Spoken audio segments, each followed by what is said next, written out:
I've been waiting for this day a long time, and it has finally arrived. It has been several weeks since I pre-ordered the new Canon EOS R5, and it is finally here. Today, I will be unboxing this camera, which just arrived to me from UPS. I will also give my first impressions, and share some key specs. Alright, let's get into this box. The first thing you see when you open the box is the USA warranty card and the user's manual, as usual. Canon has chosen to keep the same charger as with the EOS R, the LC E6 charger. This is the same charger that the 5D Mark IV, the 90D, and many other Canon DSLRs use. There is also a USB-C cable, which you can use to charge the camera directly and to transfer photos. There is also a battery. Digging deeper into the box, we find the neck strap, the EOS R5 neck strap. Now let's talk a little bit more about this battery. This battery has been redesigned specifically for the R6 and the R5. As you can see, there is a sticker on the front of this battery. If you compare that with the older LPE6 battery, there is no sticker on the LPE6 battery. What's different about the new battery? This new battery offers a higher capacity. Therefore, you will get more shots when you use the EOS R5 and the EOS R6. However, there is one important detail about using these new batteries. To get the 12 frames per second advertised in mechanical mode, you have to use one of these new batteries. If you use an older battery like LPE6N, you'll only get about 9 frames per second. If you use an even older battery, the LPE6, you'll be limited to just 3 frames a second maximum in mechanical shutter mode. Now, it doesn't affect the electronic shutter mode when you use an older battery, but you still get more shots when you use the newer one.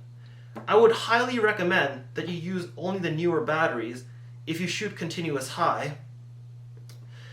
Now, for the moment we've all been waiting for.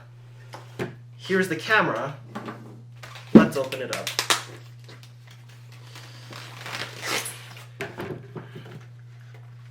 Here it is. This camera is very similar in form to the EOS R, but there are quite a few changes. For me, the best thing about this new camera are the fact that it features a CF Express card slot alongside the regular SD slot. This is huge because CF Express cards run extremely fast, and it almost seems like you have an unlimited buffer. It is also important because of the high megapixel count of this camera. CF Express cards are the same cards that the 1DX Mark III used, although the 1DX Mark III does have 2 CF Express slots and no SD slot. On the back of the camera, there's one huge change. Canon has finally put the joystick back and removed the touchpad. I never got used to the touchpad on the old EOS R, and it was one of the main reasons why I sold that camera. Having the joystick is very pleasant. Another change I noticed is the old control wheel is back instead of the directional pad on the EOS R. That definitely works just fine. Now, let me go over some specs, at least some of which I'm sure you have heard of by now. The R5 can shoot up to 12 frames per second using the mechanical shutter, and up to 20 frames per second using the electronic shutter.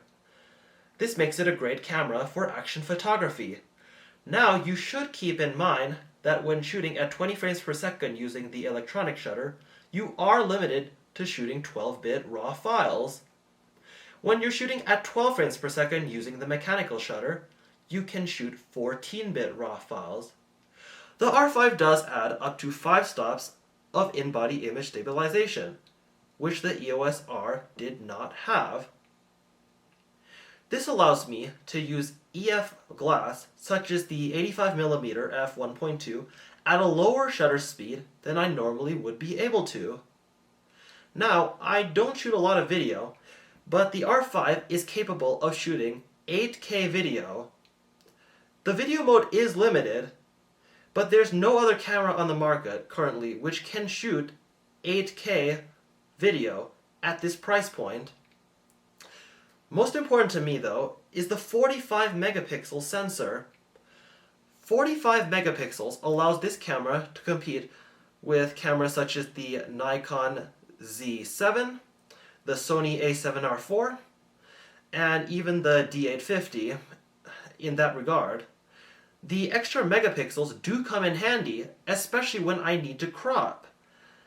Adding in the animal eye AF that Canon has been talking about, I hope that this camera will be excellent for bird photography, which I love to do.